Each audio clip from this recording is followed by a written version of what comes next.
With the Giants now falling out of contention, Joc Pederson is likely on the move. So we're going to look at 3 potential landing spots for a potential Joc Pederson trade.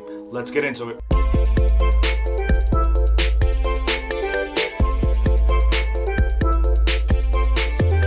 What's going on, baseball fans? Jeremy Laracuente here for the Baseball Banter Broadcast. And Joc Pederson being on the move is likely going to happen now, with the Giants having suffered a losing streak that has now kind of put them into the seller category.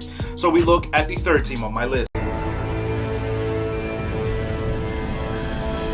That third team is going to be the Minnesota Twins. Recently, the Twins have just put Miguel Sano and Max Kepler on the 10-day IL. And while this may not be a seasons-long problem for a guy like Max Kepler, Miguel Sano has been utterly ineffective the little bit of time that he's been on the field. Being able to bring in a guy like Joc Pederson is going to help lengthen the lineup for the Minnesota Twins, whether they put him as DH or in one of the outfield spots.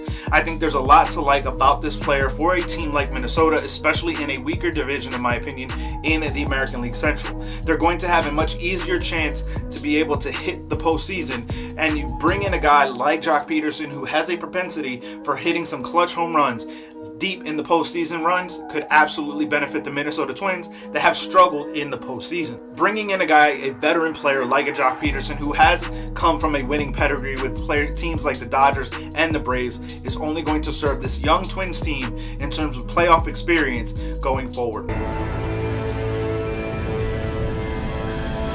As we look at the second team on my list, it is that of the Philadelphia Phillies. Yes, the Phillies are having an all-star MVP-esque level season out of Kyle Schwarber. Prior to being injured and put on the 10-day IL, Bryce Harper was having an MVP caliber season.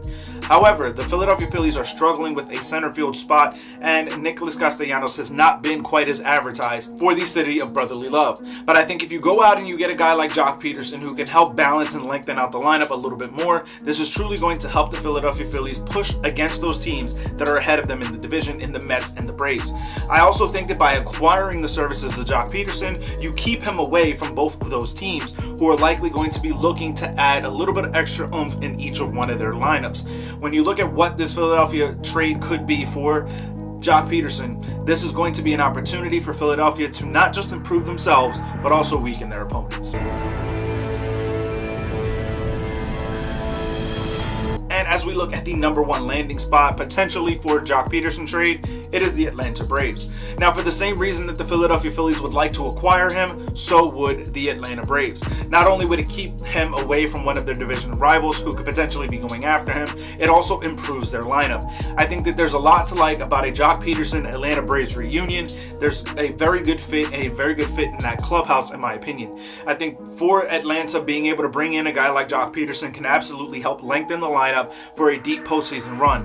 This is also going to be a guy that the other teams will have to game plan around, especially if he's coming off the bench in high leverage situations late in games. There's going to be an opportunity for Joc Pederson on any team to truly be able to help push them towards the postseason, but especially when you look at the team that he's already been a part of for a championship run in the Atlanta Braves. But I want to hear from you guys. Let me know your thoughts, your feelings on this down in the comment section below.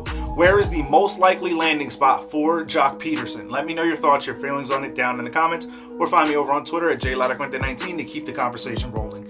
As always, keep it locked into the entire JLMG family with WeSibs, the Granite Geek Show, and of course here on the Baseball Banter Broadcast by hitting that red subscribe button down below. If you're sticking around to this point, head over to baseballbanterbroadcast.com. Use the promo code BANTER to save 5% off your order. Keep it locked in all season long as I continue to bring you the latest news, notes, and my personal thoughts, theories, and opinions on the game of Major League Baseball. Peace.